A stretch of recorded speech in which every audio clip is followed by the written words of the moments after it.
All right. So, welcome everyone. Nice to see all of you here.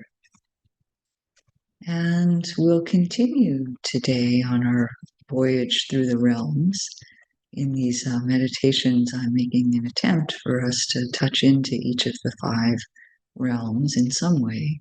Obviously, they're fairly complex, they're whole worlds that our mind creates. So, can only do so much in a short meditation, and everyone will maybe experience it somewhat differently. But today, the invitation is to enter a very beautiful realm of goodness and happiness and peace. And we'll each find our way into that. So that's the invitation. And as always, you're invited to participate or do your own thing as you like. So let's start settling in for meditation, finding a posture that's going to be easeful for your body as much as possible, while still allowing a mental alertness, bringing the attention inward through closing the eyes.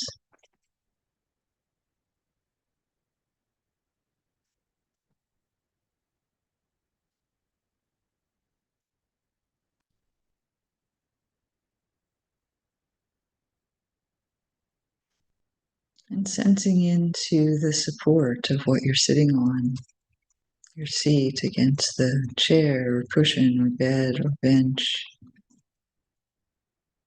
Noticing that you're being upheld by that and by the earth ultimately.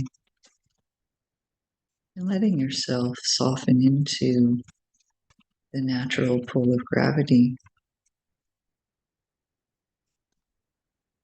And as you relax the muscles that kind of artificially try to hold us, just let yourself be supported.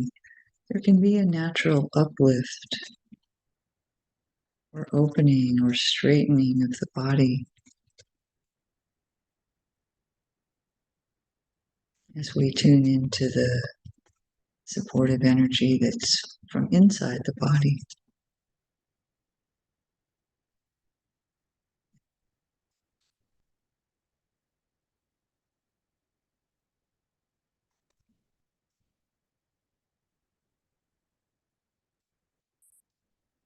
Letting the face and the eyes be soft, releasing holding in the jaw and the throat.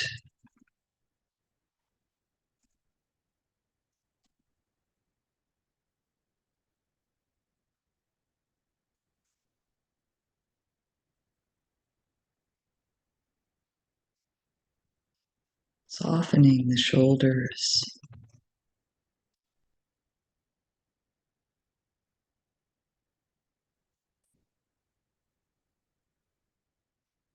So that the upper body is really held by the strength of the spine in the upper back, just the natural solidity of the bones. And the shoulders themselves can soften and drop.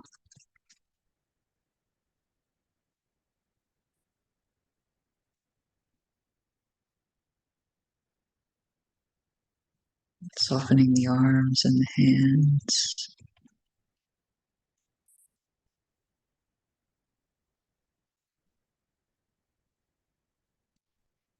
Sensing into the torso, especially the heart area, and inviting some softness,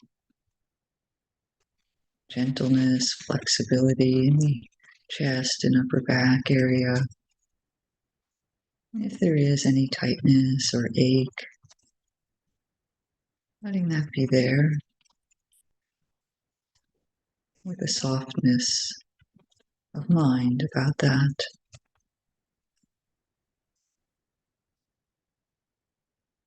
Down through the belly, inviting Just some easing of the tension we tend to hold, even if it's just one layer.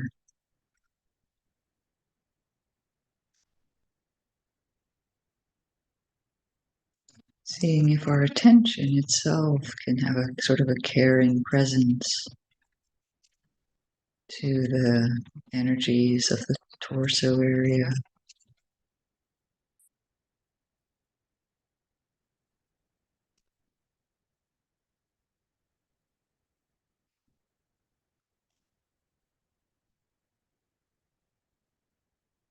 And then extending attention down through the legs and the feet.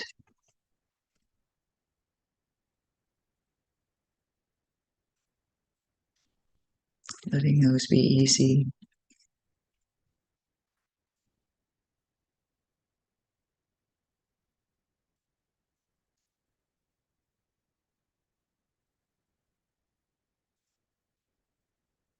Can you have a sense of care for your body?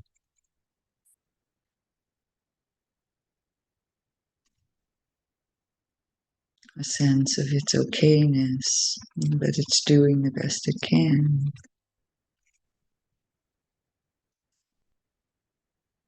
Softening any of our usual judgments that it's not the right body, should be more of this, should be less of that.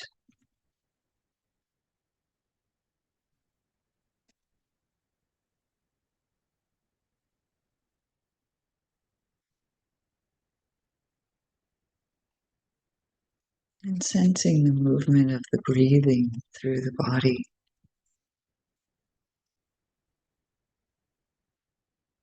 The life breath that brings aliveness to all of our cells, muscles, organs. And the movement of breath is also the evidence of aliveness, the expression of aliveness.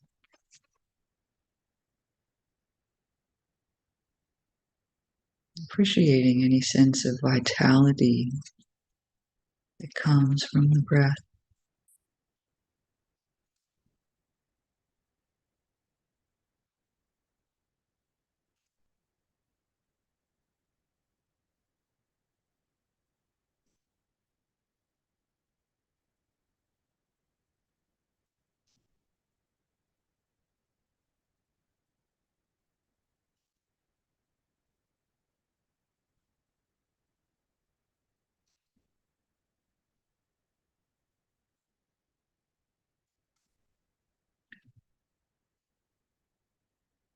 And intentionally bringing forth in the mind quality of awareness, mindfulness,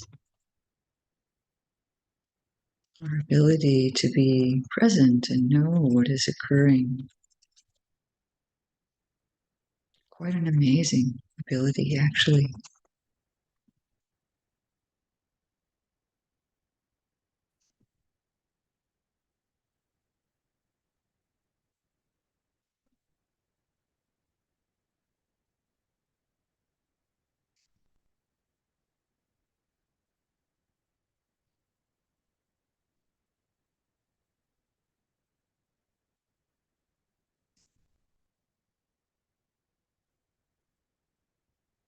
And as we sit and breathe,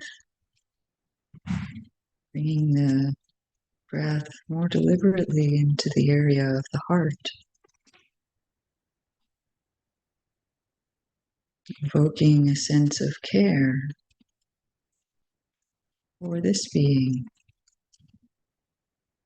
care for yourself, to love, goodwill, to the degree that it's available.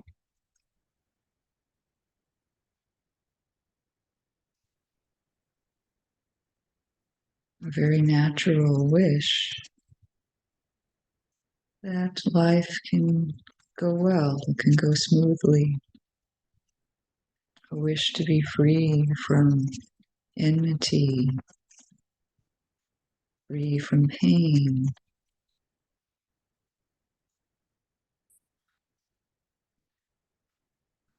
free from troubling mind states.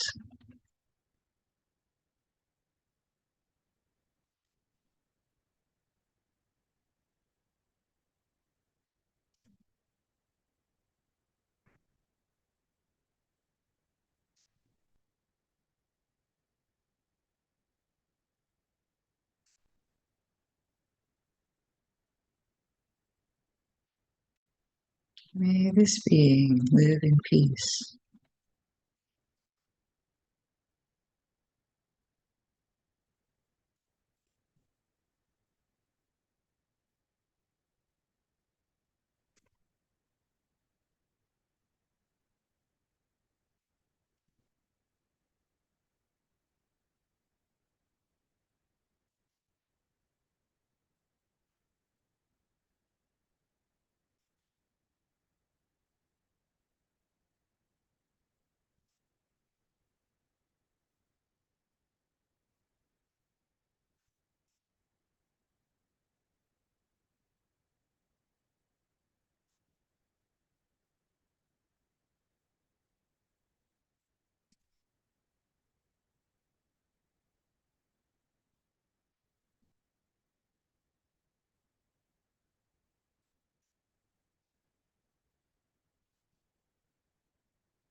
And inviting also an appreciation of the Dharma, whatever that evokes for you, an appreciation that you have encountered meditation and these teachings in your life, maybe an appreciation that you have the ability to practice, that you've met some wise teachers. That is actually quite a rare thing. So having some sense of that beauty in your life, maybe it evokes a smile.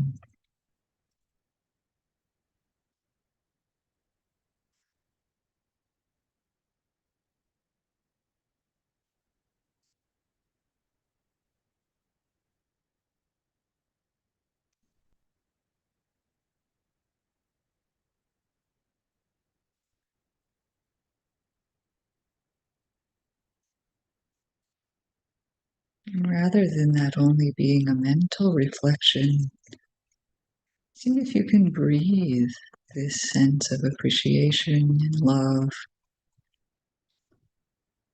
this being all through your body, all through the cells, all the little nerve endings, letting there be a wholeness to whatever degree of well-being you can sense at this moment.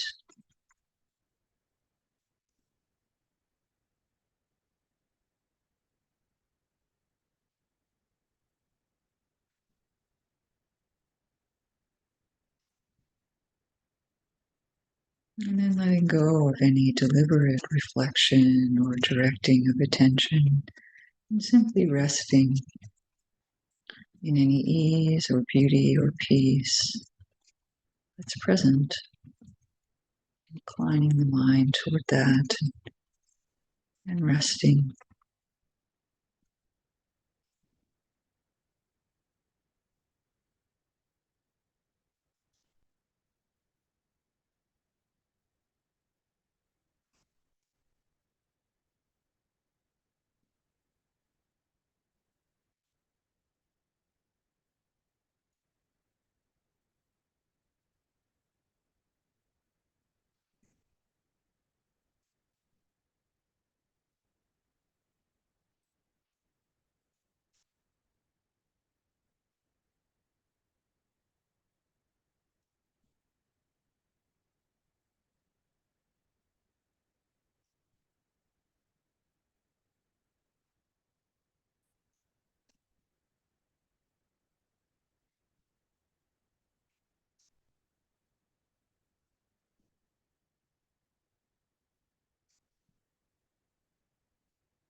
And if the mind becomes distracted or caught up in a world that it has created, it's no problem. We just evoke a sense of care, a sense of wanting peace, and allow ourselves to settle back into whatever degree of ease or peace is available in the present moment,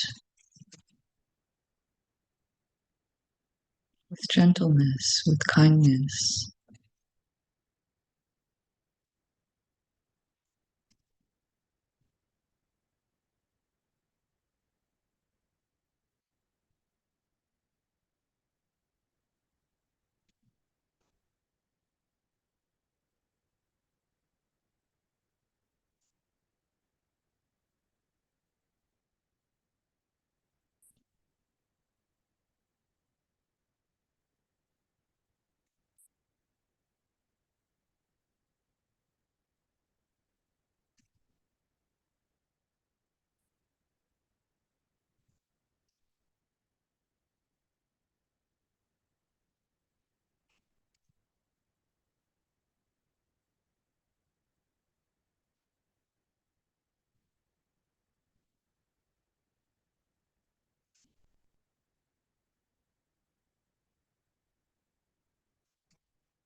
And as the mind settles and rests in this way,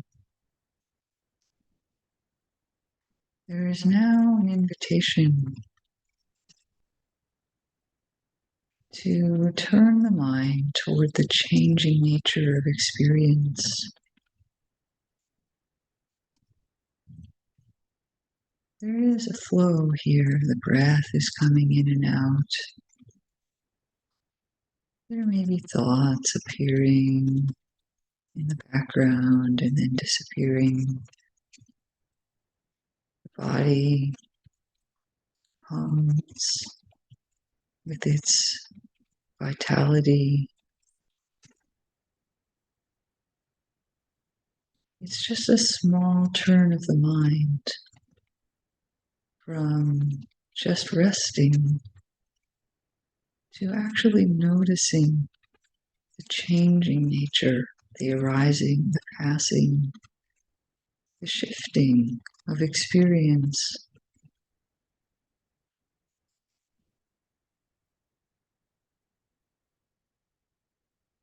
Allow that to really register in the mind, even as we continue to sit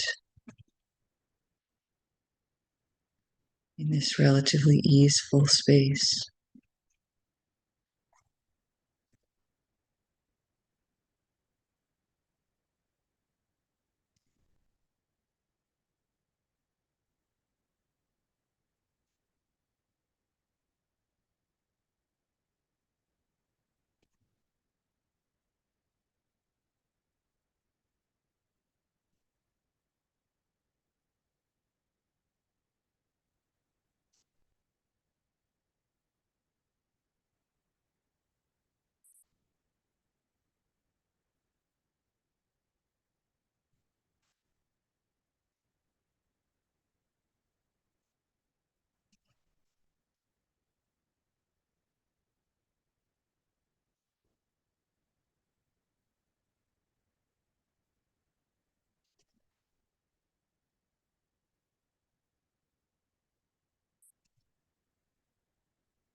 Soon we'll be transitioning out of this meditation.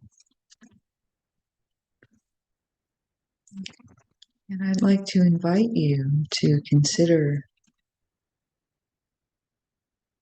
how it's possible often to turn the mind toward qualities that are beautiful, that are loving, that are peaceful.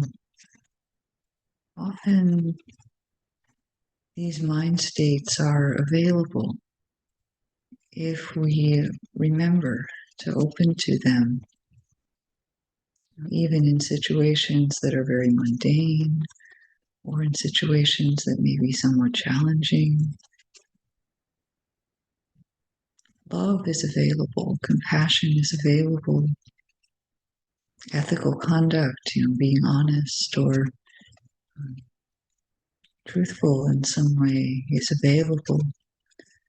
And often we just need to remember that this is a wish of ours, an aspiration that we live more often in this realm of goodness, that we are a force for good in the world, protecting things of value and manifesting good qualities to help others. We don't do it perfectly, but it remains an aspiration. And so the invitation is perhaps to bring that into your day in some way. And then also with the knowledge, though, that the world is a very changeful place. Even our mind changes. These things can come and go. We're not in control, but we continue to have that aspiration toward goodness, toward ease, toward peace.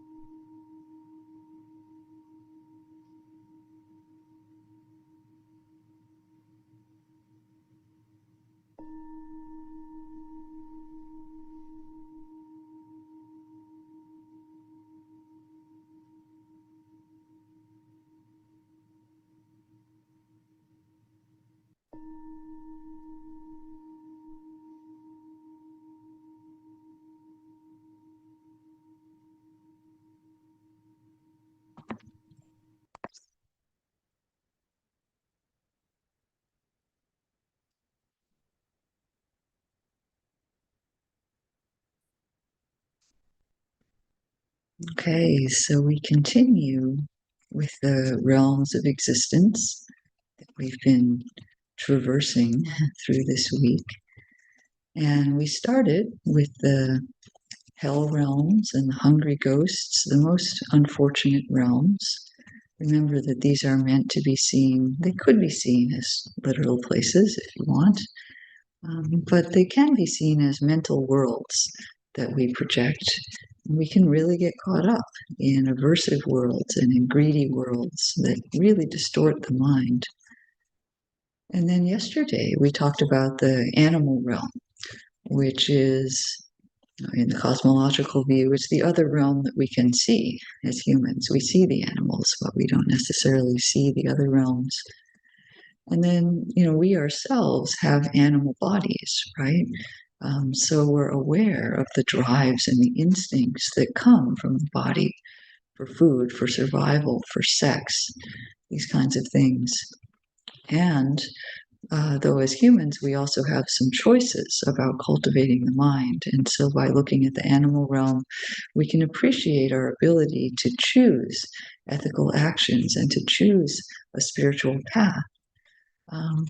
When we look at the realms that are less fortunate, we see that we have some extra abilities if we can have the ability to be aware of what the mind is doing. And yesterday I showed a picture of the realms called the Wheel of Life or the Wheel of Becoming. And I noted that it divides, it has 6 realms on it, right? So it divides the God realm into 2 different realms. but they're both gods. Somebody asked, what is the sixth realm? So I'll say today that the extra realm is called the Asuras or the Titans, also called the jealous gods. They're both part of the god realm. And so the Asuras, they think they should have it even better than they do. They are gods, they're in the upper realms, but they think they should have it even better. And so there, what happens when pride gets mixed into goodness. And the higher devas, so to speak, of whom the Titans are jealous, they have a more peaceful and beauty-oriented disposition. So there are a lot of different celestial realms, from ones that are almost kind of earthly up to very highly ethereal realms. So that's what we're going to talk about today is the Deva realms, the God realms, the heaven realms. It's a little bit unfortunate that we end up mixing in kind of theistic language about these, but it's almost as if the translators of the text sort of didn't know what else to say about them. So we have words like heaven and gods, but please understand that they're in this different context that we're talking about this week. So the devas, if you want to stay with the Pali or Sanskrit term, they live very well. So they have bodies that are much less problematic than human or animal bodies. Some of them are fairly dense, but the higher devas have diaphanous bodies, even bodies of light that have no pain, no hunger, no serious illness. The Deva realms are filled with sublime pleasures like celestial music, stunning natural beauty. I think the weather is always good there. And the Devas, mentally, they delight in goodness. They love metta, they love generosity. We have this term, the Brahma Viharas, right? That refer to the four heart qualities that we cultivate, the beautiful qualities of the heart. Well, Vihara means abode or living place, and Brahma is a word for God or one of the highest gods. So these are also the divine abodes, and these are some of the heaven realms where those beautiful heart qualities infuse all of experience. And devas, they're good beings. They love Dharma teachings, and they feel happy when they see human beings meditating. That gives them a lot of mudita, of appreciative joy. And they have a genuine appreciation of what can be called merit or goodness, or punya in Pali. And they will actively protect these things. So devas can be appealed to as protectors, and they're said to offer support and help in various unseen ways for beings who are good. And they got up to that position by doing good. You know, one enters the God realms through good action, through generosity, virtue, love, compassion. If you live your life in that way, it is said that you're going to be reborn in these higher realms. And when we grow these qualities in our heart, even here, we experience the fruit of them as joy, delight, lightness, wholesome forms of happiness that are not taking happiness away from others. They're just coming from within, they're welling up from our own heart. So, as humans, even living here, we can do this too. We can cultivate wholesome happiness, and it's a great blessing. So, remembering again that these teachings on the realms are meant to teach us about our own minds. So, there's a sutta that's called the Mangala Sutta, the discourse about the highest blessings. A Mangala is a blessing. And it goes through all kinds of ways that we can cultivate a good life with whatever conditions that we have. We can always cultivate skillful speech or taking care in how we do our work or how we do our daily activities. We can always cultivate having respectful and loving relationships with those around us or with our family and developing inner qualities like patience and gratitude. We can listen to the Dharma. We can discuss the Dharma. We can practice the Dharma. All of these things are talked about in the Mangala Sutta as the highest blessings. And we know that when we do things like this, our life goes better. You know, it gets smoother in some way, even if there are still all of the expected rough spots that happen in any life. somehow, when we're attuned to goodness and to the Dharma, we gain the ability to navigate challenges better. And don't believe me necessarily, check it out for yourself, but I've certainly found that to be true. So the Buddha is said to be the teacher of devas and human beings. In the chant of the praise of the Buddha, he has a number of qualities. I think I referred earlier to Lokavidu, the knower of the worlds, the one who knows all the worlds. Another of the ones that's named is Sata Deva Manusanam. Sata is a teacher, and Devas and Manusas are humans. So the Buddha is the teacher of devas and human beings. And although he enters all of the realms and he offers his compassion and his presence to all of the realms, really only the humans and the devas have the mental conditions, the mental ability to hear and understand the teaching of the Dharma, to understand the teachings on how to awaken. So it's a pretty big blessing. And in the Deva realms, there's a lot of goodness there. But here's the caveat about the God realm. The Devas have a hard time practicing the Dharma. And the reason is that the conditions there are so pleasant that they're not actually that motivated to meditate. Everything there is very smooth, and I didn't say this before, but everything is very long lasting. It's said that one lives in the Deva realms for many eons, and there's different lengths of lifetime depending how high the realm is, but the higher up you get, the longer the number of eons that you can stay there is. And so it's very difficult for Devas to see impermanence or change very well.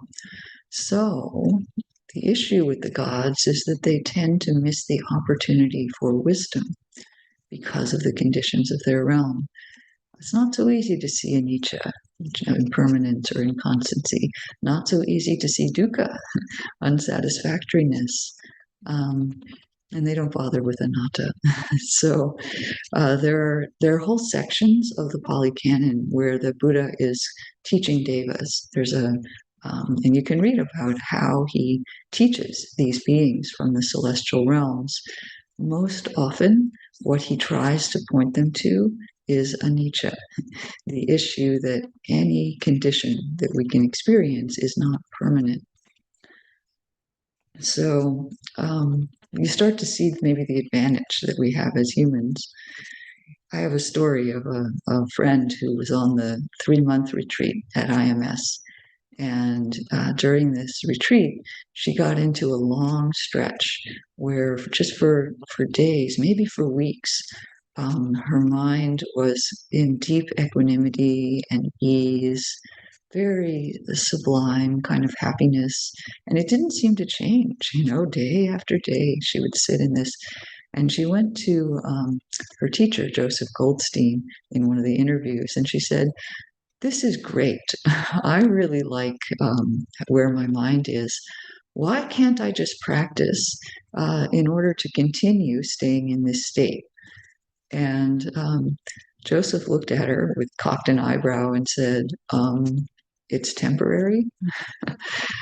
And it took her a moment to remember, oh, right, there's a lot of conditions that come together to allow the mind to be spacious and equanimous for a long time. But those conditions aren't really totally controllable, and they're not sustainable forever, certainly not in this life. So we need something else besides just trying to repeat good experiences. So the God realms, the Deva realms, are only temporary respites, if you will, from the ongoing journey on the wheel of becoming. So this was a huge innovation of the Buddha, by the way, a big difference from his teaching and the teaching of the Brahmins, which was that you could kind of permanently merge into some beautiful realm and just stay there forever. The Buddha said, no, I'm the knower of the realms. I've looked. I see that even the God realms are impermanent if one doesn't have wisdom, if one doesn't have awakening. The gods are very good and beautiful and peaceful, but they're not necessarily awake. Heaven and Nibbana are not the same thing. So it's important for us to see that what arises will pass away when the conditions change. When the Buddha teaches about wisdom, he equates it with knowledge of arising and passing away. So, in the cosmological story of how beings move around the wheel of life, beings that get into the Deva realm because of their goodness, if they don't have wisdom and they don't realize that it's not going to last, that they will eventually die, and there's mostly you go down from the Deva realm, so they can fall. They can even fall all the way into hell if they have really no wisdom, or they can fall into the human realm or other things, but it's not permanent. There isn't a permanent residence on the wheel of life.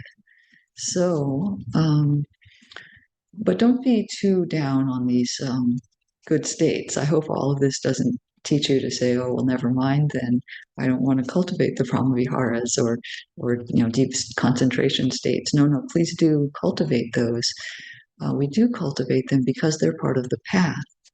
They're not the goal, but they are part of the path. So when we refine our mind with goodness, with ethics, with concentration, um, the idea is that we don't just enjoy the state and try to live there forever, but we get into that refined mind state because it's very conducive to insight.